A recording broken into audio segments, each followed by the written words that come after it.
Дорогие коллеги, с удовольствием предоставляю слово нашему последнему участнику. Welcoming our final participant, but it's the final but not the least, last but not the least. It's Mark Lipovetsky, Columbia University, USA, Trickster and Violence. Mark, I'm passing the word to you. Thank you so much. I would be walking the same territory that was ploughed by Ilya in his speech, and perhaps I would be coming across the same answers he got, because I think that Ilya touched upon the theoretical question of transgression and violence, the relationship between them. And we agree, though, that the transgression is a very important part of cultural process, modernism and avant-garde in particular. And of course, transgression has violence as its part, and violence has transgression. And although this, I understand that these spheres, although they superimpose, they are different, and that's why I will use those notions as different, not trying to outline them theoretically. But perhaps this question needs more attention. From the earliest approaches of understanding of tricksters, folklore and mythological character, it always was a figure of a relation between chaos and freedom, both constructive and destructive. Of course, chaos is a very ambiguous metaphor. Some scholars think about it as a break of social taboos and law, sometimes of undermining of symbolical oppositions.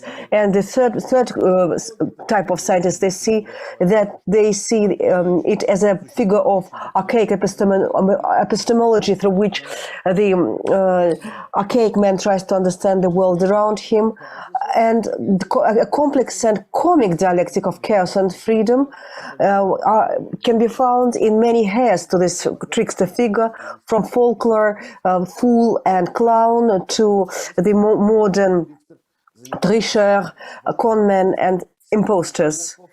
And among the tropes of Soviet and post-Soviet culture, it occupies definitely a very important place. Starting with the book of Fitzpatrick, The Tea of the Masks, 2006, Trickster started to be seen as the most important figure, metaphors of Soviet subject. Although he saw it as a marginal figure, it was not a marginal at all. And it is not the Soviet subject that the Soviet ideologists dreamt about. And the American historians found in the diaries of 1930s. It's not a subject which is channelizing and internalizing all the new patterns of social and symbolic order. It is the subject that is in search for alternative to the Soviet, always cheating on the system and demonstrating freedom where it is not even presupposed, not only allowed. And in the Soviet culture, he represents different models of subversive resistance. And there is always a formula of chaos and freedom behind each of these such characters. Bandit, hello to Ilyusha, Benya Krik, or the authorist of the conmen of Ostap Bender, the demons of Bulgakov, and Sandro of Chegem from Chegem, and Benedict Yerofeyev's Drunk. All these characters are transgressive to these norms, social, cultural, and their impact can be destructive and can be seen as chaotic, but in fact it is being tinted in the Soviet culture with positive coloring. Mary Douglas was writing about Trickster produces no real authority, only an exhilarating sense of freedom from form in general, freedom from form in general.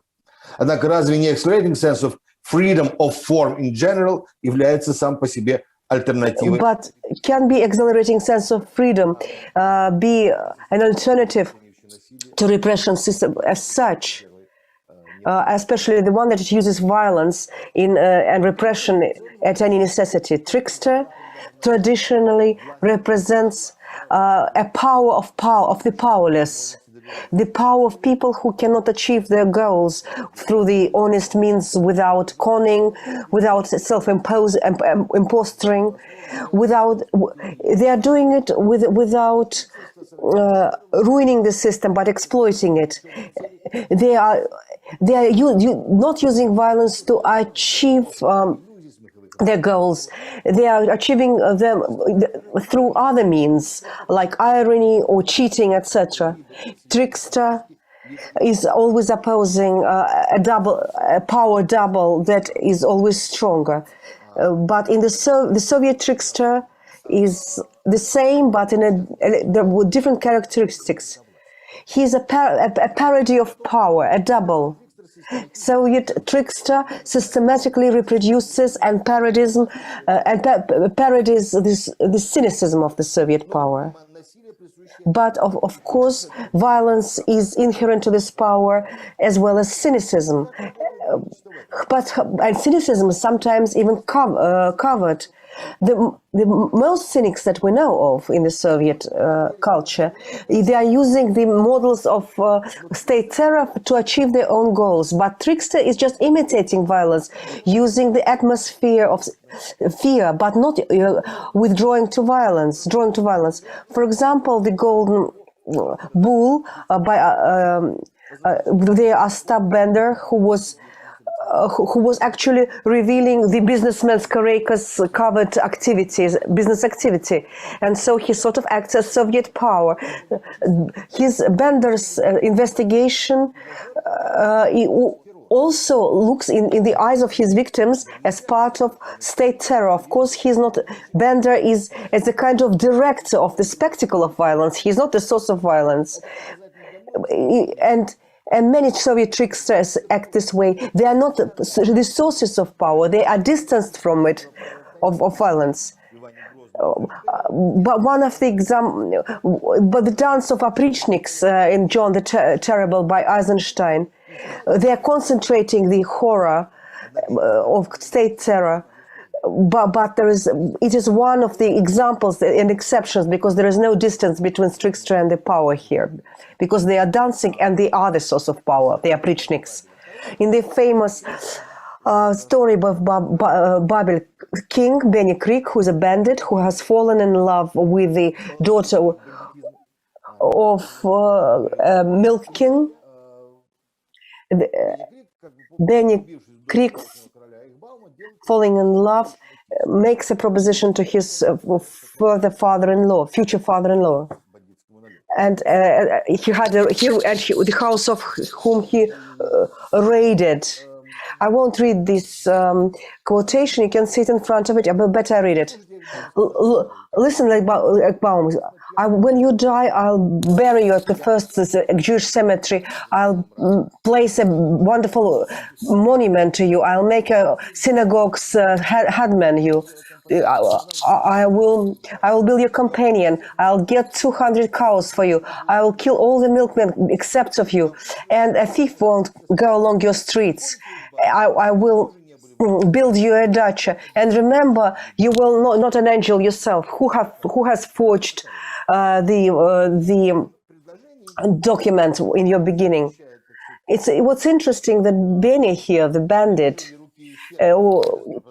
correlates the suggestion of heart and his hand, a business proposition and a direct threat. But it's interesting how it's illogical. Why it starts with the funeral? First he and then makes him a headman of Brodsky's synagogue. He how he stop being a thief and then kill all his competitors. All these illogical traits will disappear if we come we start from the end. If we start from the beginning of the career of Abram himself when he forged the document, and then he comes backwards. First he'll and then he comes to the death, to funeral. So first Benya will so if you return it all the way around, then the logic will be kept. Benya is speaking like Messiah. He creates a messianic time, which by the definition of Agamben, it does not submit to perspective of future, but is always corresponding to now, where immanent and transcendent life and the possibility of salvation are inseparable. But he is an ironic messiah, like many other tricksters of the time, Julio Horinite, Ivan Babichev, or for example, Benedict Virafeev is the same. Behind each of them, there is a new vision of new epoch based on a specific formula of chaos and freedom. Of course, they're all tricksters. Of course, Benya looks less than trickster than anybody else. He is not cheating on anybody. He is not being transformed. He is immediately a ready-made character. But of course, the thief is a traditional folklore trickster. But he's in his transgression. He has burned the police station. But also the way he uses his language, because he speaks little, but he speaks colorfully. And each phrase of his in Bible stories is always doubled by the narrator or another character. It's a biblical rhetoric in a way, showing the lack of split between Benya's words and reality. These words are begetting reality, and and reality is materialization of Benya's word. Trickster is a messiah of revolution. In the case of Benya Krik, messianism is connected with a certain type of modernity, which Ilya Gerasimov, a historian, calls plebeian, which is an embodiment of self-organization of the urban lower classes of the 19th, 20th century. This society has also been balancing on the verge of law and criminality, and always basing on the forms of institutions that are based on physical and corporeal language of social practices. And the central and the core role is given to the symbolic violence.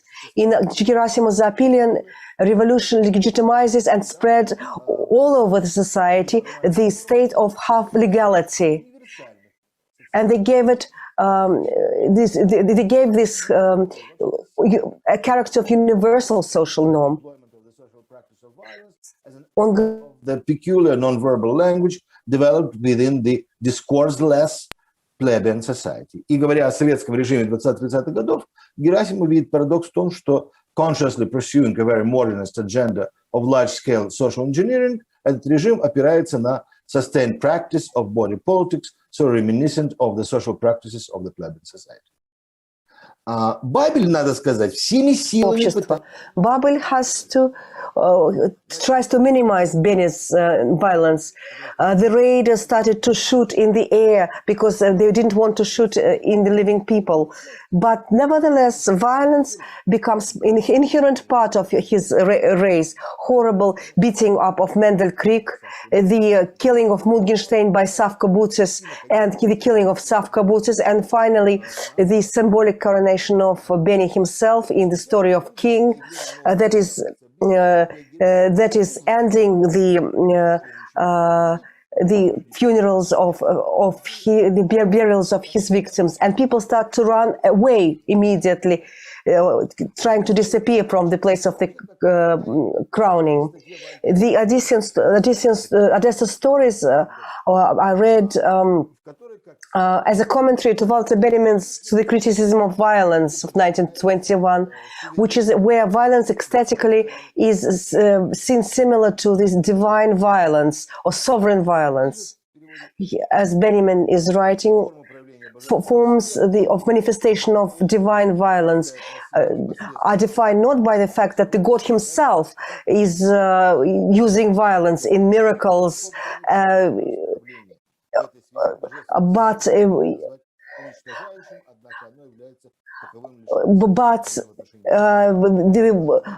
the divine violence can be seen as exterminating, but it always is bloodless. It's important. But this violence, says Benjamin, is always done not against the living soul of a human being, but against the material parts, the goods, the house, the goods, the rights, the lives, but not against the soul of the human being. And there is a dichotomy of divine violence and juridical violence as well. But coming back to violence, Babel never read Benjamin, and he never knew that it should be bloodless. But Benedict Krik means a spring or a war in German or Yiddish. He's saving the souls of his victims, and where there is a limitless power of criminal authority, it is used as a parody. It's a revolutionary messianism. Babel's view is changing, not a revolution. He is also very pessimistic, philosophically pessimistic. In his book of violence, he writes, it is just the sign of the injustice of the world being ethically out of joint. This, however, does not imply that divine justice has a meaning. Rather, it is a sign without a meaning. Вот, и несмотря на сомнительный авторитет Жижика, я все-таки держусь за этот цитат. Булгаковский Шариков тоже представляет плебейскую модерность и тоже воспринимается окружающими как новый мессия. Но Трикстер или Шариков? По мнению Жалковского...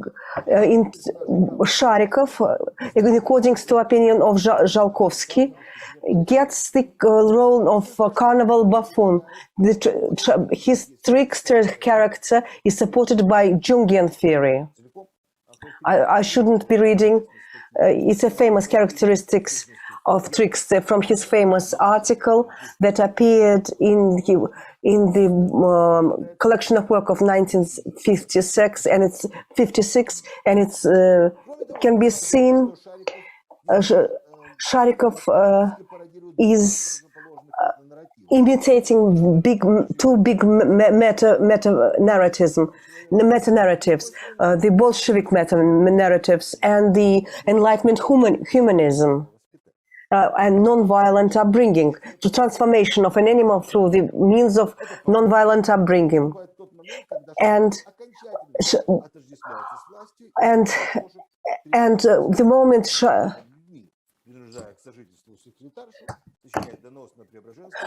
and that moment of violence stops. He stops being trickster because he stopped being a human being anymore. And he stops being human, and they change him back into the animal state. Whether we can combine trickstership and violence, it's very strange. We can see in Bulgakov's case how the author interferes, where he stops a trickster. And his violence is like red flag. And what we can see, looking at the violence in terms of reporting and denunciations, it can be seen in many tricksters stories, from Vladimir Gromov, in the famous article of Adolf Alexopoulos, to Nikolai Zhestovsky, in the main character of Vladimir Sharov, the Agamemnon's kingdom. And here, And now I would want to leave the Soviet and Russian territory and to look at trickstership and violence from the global points of view. This theme coming up to the surface in the Soviet and post-Soviet times is now getting a global significance. We can see that in the film of Joker by Todd Phillips. It won a Golden Palm in Venice, and it became the most well-sold film for the adults in the history of cinematography. In this film, the hero in the makeup of clownship, he became a revolutionary symbol. Arthur Fleck, who was wonderfully played by Joaquin Phoenix, he's charged with this amazing energy of chaos, which is shown in the fists of laughter and violence. Laughter and violence, they're always coming together, but violence always comes to the forte.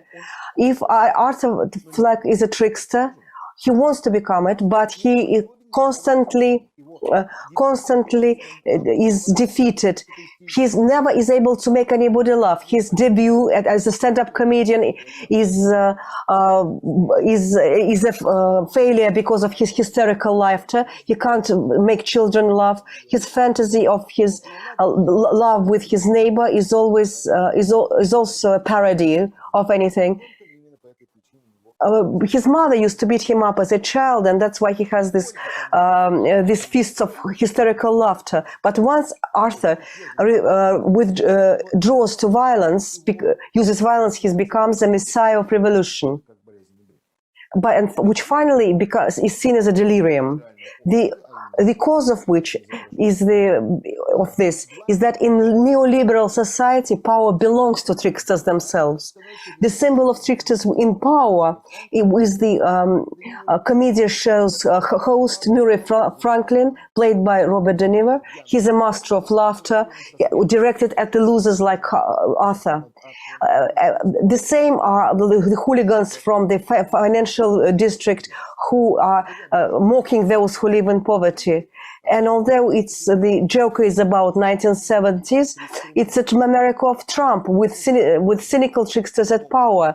That is why when Arthur kills Murray on air, and this violence comes into the streets, into the street violence, that's why it can be seen why Trump is seen both as a grotesque symbol neoliberalism and as a mutineer, an insurgent against Washington swamp, what he calls Washington swamp.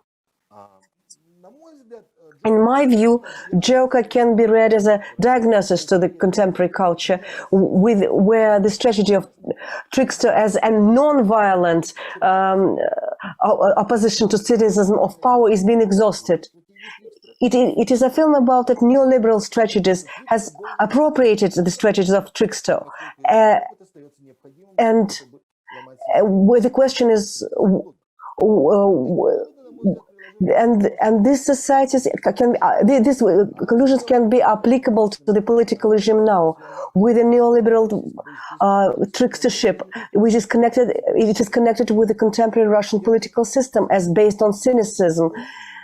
Many people wrote about it. Gudkov, Ilya Kalinin, Pomerantsev, Kukulin, and many actors of this culture are compared to professional tricksters. Guseynov did it.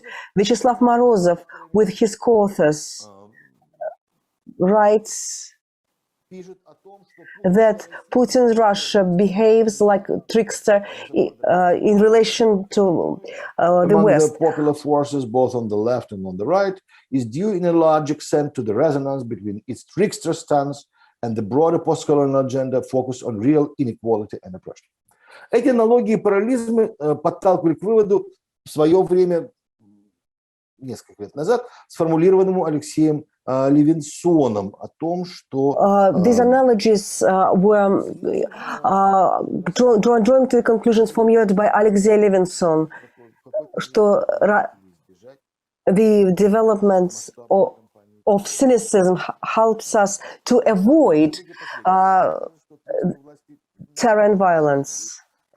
But now, the recent event shows that trickstership doesn't impede power on its way to coming to direct violence. And one has to remember one more characteristic given by Ilya Kukulin, who defines cynicism of the Russian power as messianic, saying that messianic notions about Russia and in the world's history are serving the pragmatic justification of cynicism in Russian politics today. And that's, but this, as Alia was saying, it is always based, was rooted in the culture of 1990s. We can also say that messianic cynicism in culture and propaganda and politics comes across with the aesthetic and cults, or the cult of transgression, which remind of avant-garde and modernist culture, and which were actualized by the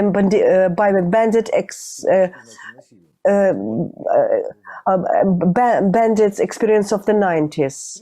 As the evidence of the last years shows that trickster in the center of political system is not an oxymoron, but is a spread cultural practice. Trickster cannot be otherwise, or it has to be stop being trickster. Either trickster is pushing the system towards the self-extermination, like what happened with Trump, or destabilization is brought, destabilization, it brings to the destabilization and violence. But this can be the poles of the same spectrum, and there can be many shades in between. But on the other hand, the protest is also using trickster form for the non-violent fight against regime. Ilya Kalinin was writing about, it's a long quotation, but Ilya is present, but I can I refer to his most important article. And the trickstership of power is imitating the trickstership of the protest movement. One cannot but notice that the trickstership mechanism is in Pussy Riot Church service and also the coring hearings. One can also see how in the hands of Navalny and his co-workers, how trickstership methods become a very powerful form of non-violent political struggle. If we can reinvent the trickstership discourse today, or we should reject it as something that was compromised by the power, I don't have an answer to this question, and I think that we should need a special study for that. Thank you so much. We have, dear colleagues, a little bit, we have over time, we have 10 minutes for heated discussion. Who would want to ask us the question? Ilya, would you want? And this theme continues your own. No, I don't want to ask a question because I fully agree with you. I'm on your side. I'm fully convinced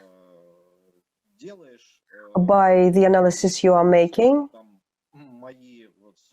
and my studies with the figure of imposter are sort of in the same train of thought that yours, and I am happy. And a special thanks for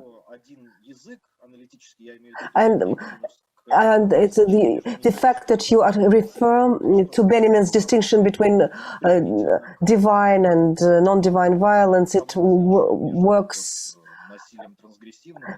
with the help to make the distinction I made between transgressive and protective violence. When I would be reworking on my text, I will use that. Thank you so much. I have no questions.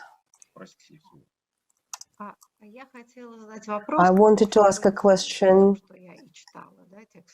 I haven't read about the text about tricksters, and I was very interested when listening. But can it be that this trickster figure that in the culture has worked as a transgression figure and fight with this certain state violence lately was appropriated by state as such? Yes. The new generation of politicians, Boris Johnsons, they are all tricksters, all the populists. They are working in the system of trickstership. In the case of culture, I think it's a big problem, because the continuation of the political and aesthetic ideas of trickstership, because this is a state racketeering of cultures, which we can see in nowadays. Yes, I agree with this thesis. I fully support it. I think, in my view, the fact that Trickster occupies the position of power it's one of the characteristics of the contemporary culture, but not only of it, but of neoliberalism as such. Neoliberalism as political economical order, which has its own cultural forms, and correspondingly, there comes a very different attitude towards Trickster. He becomes a figure of establishment, and then society is now divided into Trickster losers and Trickster successors, who are the failures, the failing tricksters and the successful tricksters. If we look at Shnur and his singing, it's about the tricksters, failure tricksters. He sings about the failures, the losers. They want to be candidates, they want to be presidents, they want to be, he has an imposter as well. They want, but they can't, they fail. But in their place, that place is occupied by more successful tricksters. They are not different from them, but they're the same. But they managed to occupy that place. And this idea of society, of people who are trying to continuously cheat on themselves, some are successful and some are not. And in this way, his character becomes very charming. What are we to do with this tragedy, with this tactics and tragedy? They are not immune to violence, as a matter of fact. They are. It just seems. I've always been thinking that tricksters are something that oppose violence. And why Benya Krik is so important, because he shows that there is no immunity to violence in the trickster figures. Coming back to the theme of our conference, Carla wanted to say, I want to read two questions. I will just read something from the net, and you will have the ending questions. And Ilya has raised us as well. Yes.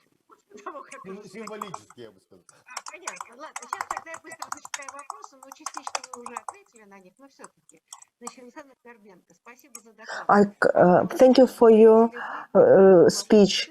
Do you make a divide between trickstership and cynicism? And if yes, then can we speak that Russian power today is appropriating cynical strategies, not trickstership strategies? And another question: on which anthology lies in the basis of tricksters that are coming, bad tricksters of power and good tricksters of protesters? Thank you. And of course, I draw a line between trickstership and cynicism. trickstership means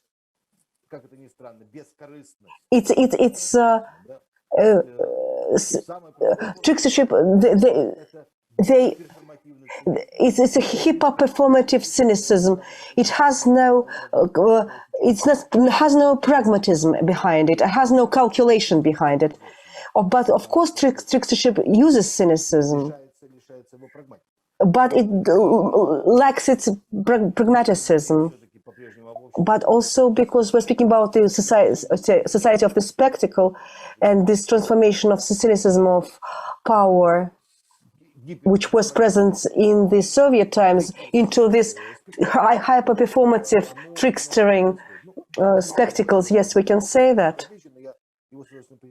But yeah, about there is no, and second question, there is no ontological basis.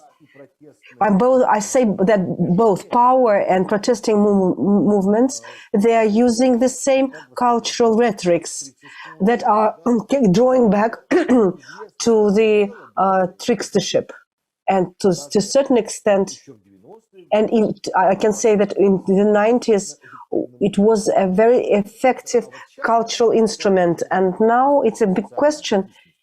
It was a very effective social and political instrument, and now it's a question whether it's effective.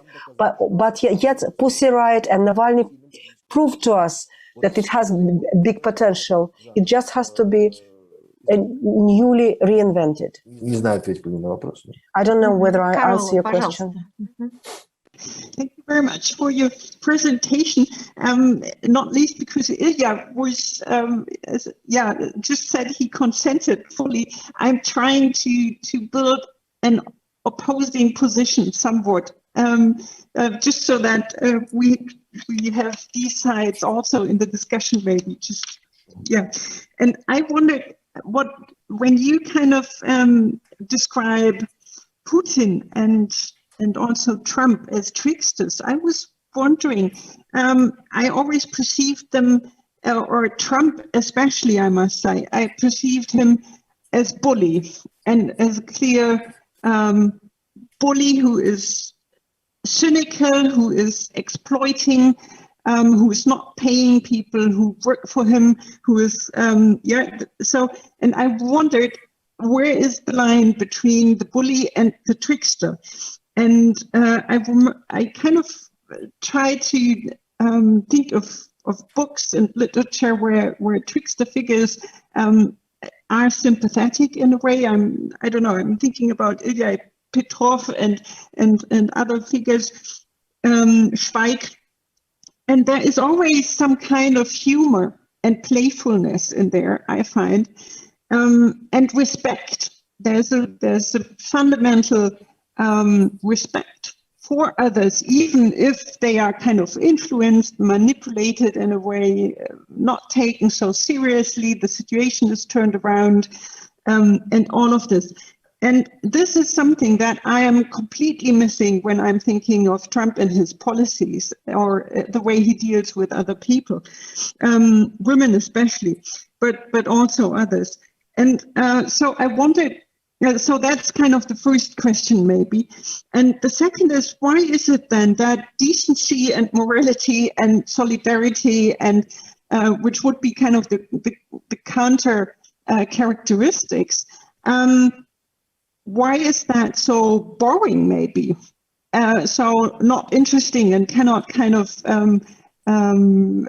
create the same sympathy in the same way, because these are the characteristics, for example, I would associate with those people who Ilya characterized as really keeping culture running in Petersburg in the 90s for no money at all, but they still kind of do their service in the galleries and in the schools and in universities and keep the system really running. And why is it that this gets not the same type of fascination in a certain way and its sympathy as do these tricksters, it seems? Thank you, Carol. These are great questions. So let's put Putin aside because it's a different conference. But speaking about Trump, I would say that bully can be a trickster. And for instance, popular American culture has a number of bullying tricksters, right? It's sort of a TV trope in the large spectrum of films, especially about teenagers. Think about, I know, Back to the Future cycle. There is this bully / trickster, not very successful, but nevertheless. And Jesse James would be another one. Mm-hmm. Yeah. So it's not an impossible composition. It is exactly the sort of the type of the trickster that has a knack for violence, right? So I wouldn't say that that's contradicts to my logic. And speaking about tricksters, yes, in Soviet culture, tricksters are typically depicted with a lot of admiration. They're looked up. They're depicted as free people in the unfree environment, right? And that what adds very nice connotations to them. But if we look at Sharikov as the trickster too, then not too much of contrast would be noticeable in relation to same Trump. And of course, Trump is horrible and disrespectful. I'm not the one who would be defending him, right? But from the standpoint of his followers, he's hilarious. He's funny. He's witty. We shrunk when we hear his jokes. They laugh. 70 million are laughing, right?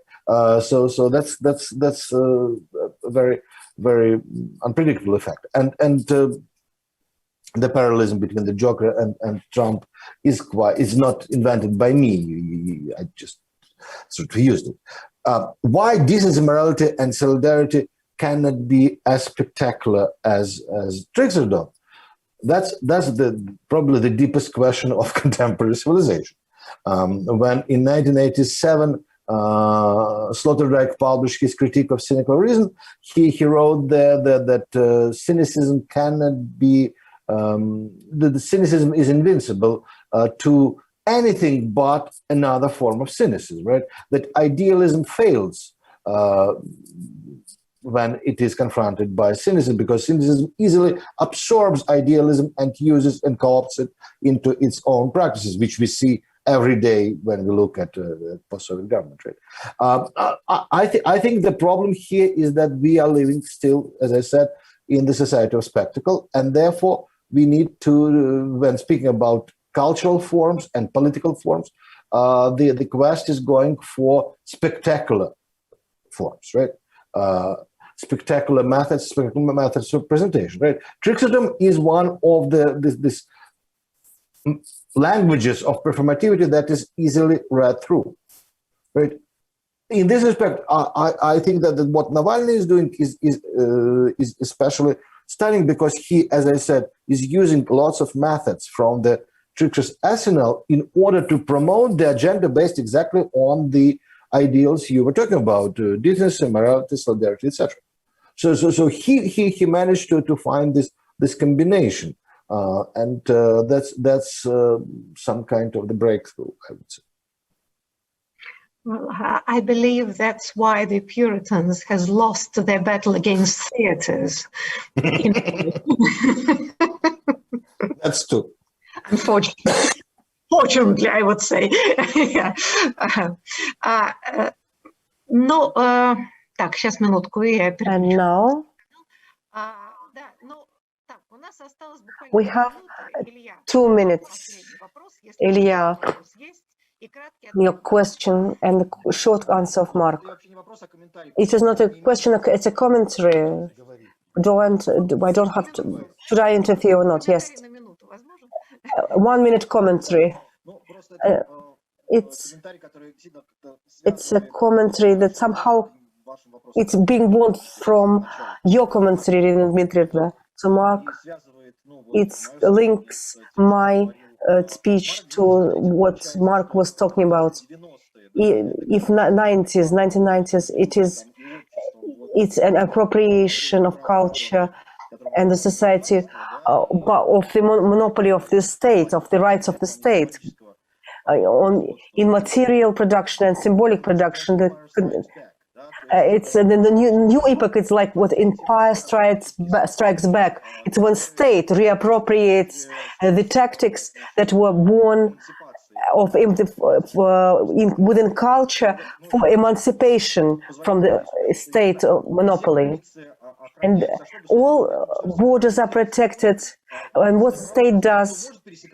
The state has the monopoly on who has the right to cross the borders, and only the state has this monopoly, and nobody else now has the monopoly to cross the borders, to transgress the borders. And I have a favorite phrase by Shoigu of September 1914, when he was asked whether there were Russian army in Donbass. He said, it's hard to look for the black cats in the black room, especially if everybody thinks, he says, especially when it's nice and kind and polite, Shoigu says. So if it's yes or no, how we can deconstruct this phrase? And for the what can be it's a trickstering, it is a trickster's phrase where he actually pronounces two controversial ideas simultaneously. And so this now is a monopoly of the state, and you don't know how to reappropriate it back. Coming back to our conference, this same logic is doubled with the relation with the violence. 10 years ago, more so, or almost 10 years ago, we wrote with Birkenboyens the book on new drama, and in it we tried to prove that in 1990s there was a privatization of violence taking place. The monopoly on violence was privatized by the state. It privatized it as a means, and now the society privatized it, and the new drama was being born on this basis of privatization of the monopoly of the state by the society. And now we have an opposite situation. The peaceful protest now is used as a form of violence, while the state has all the right, is entitled to all form of violence with no limit. Now it's like, we can say it's like industrialization of violence. It's very sad to end our conference with such a metaphor, and the problematic of violence, as we could have seen in the course of the 4 sessions, it's endless and has no limit, and we'll be coming back to this. It's a very complicated theme. And my task is now to thank all the participants. Thank you for all your wonderful reports in all days, and I'm glad that you agreed to this version, to participate in this online version. And after the return to, hopefully this return to the normal life will be soon here. I thank to all our YouTube listeners and viewers, and of course we will make a post-production, and it will be on the net, and it will be, and people will be able to listen to something they have missed probably, or listen once again, and it will be the continuation of the meditation on violence in the modern world. But I cannot but say to the people who are behind screens, it's wonderful technical screen under Pavel Labazov, who ensured our communication online without fail. It's great translators we had, heroic translations that were translating from Russian into English and back. Very complicated texts. Great thanks to them.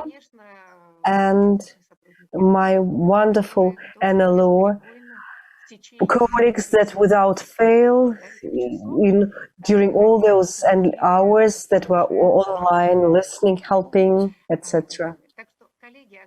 So, colleagues, thank you so much. Till the next times, next meeting, and we, as I said, we will we'll make a special issue of dedicated to anthropologies of violence, and I think it was going to be a very interesting read, intellectual. Thank you so much.